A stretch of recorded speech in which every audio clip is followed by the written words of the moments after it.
Yes, Cooper's Cogitations. We're talking about graven images. Graven images. I don't think it's just engraven outside of us, external, tangible things. I think this could be graven images within our own being. Spencer W. Kimball from Miracle of Forgiveness. He became the prophet of the Lord. But another prophet, Spencer Ezra Taft Benson, asked us to read Miracle of Forgiveness. Good book.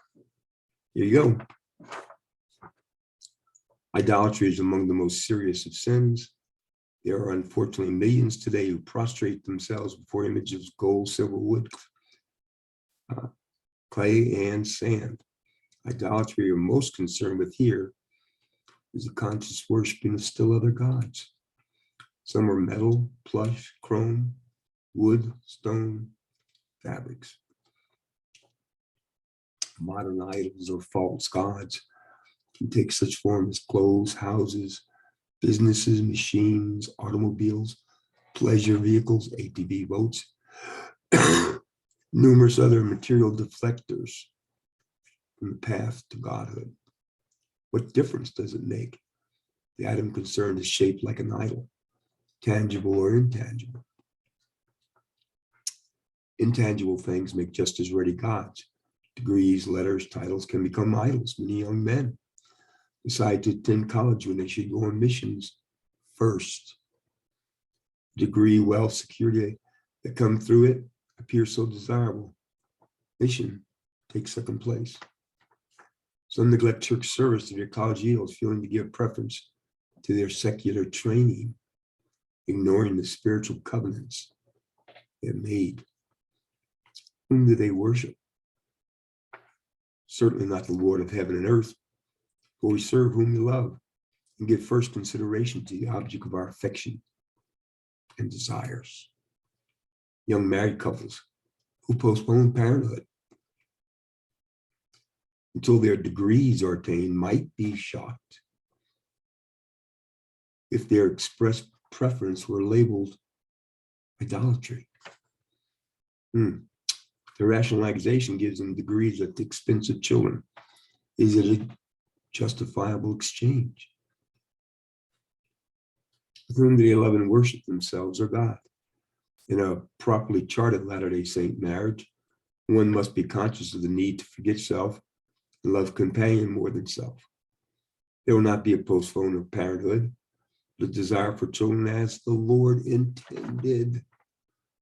Wow.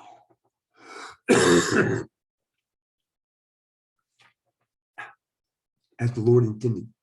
Am I to understand that God's smarter than we are? That God wants more for us than we want for ourselves? As Garrett Gahn would say in October 2019. 2018, we can't love ourselves enough to save ourselves. We can't do it. We're not smart enough. We don't have enough judgment. Wow.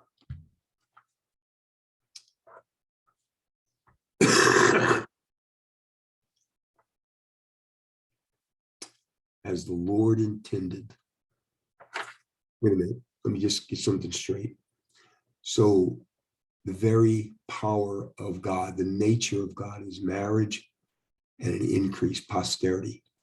The very power of God. Only gods have posterity. There's no adultery in heaven. There's no marriage except in the third degree. So if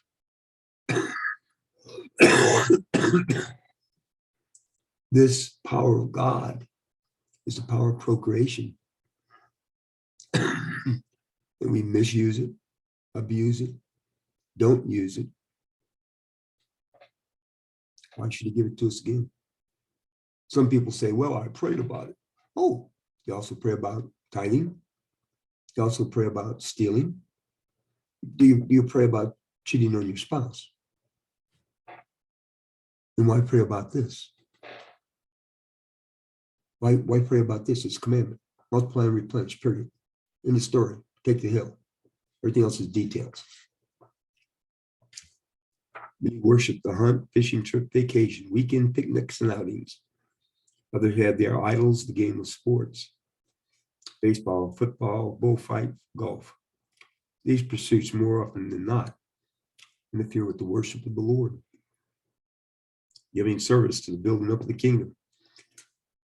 To the participants, this emphasis may seem serious, not seem serious, yet it indicates where our allegiance and our loyalty are.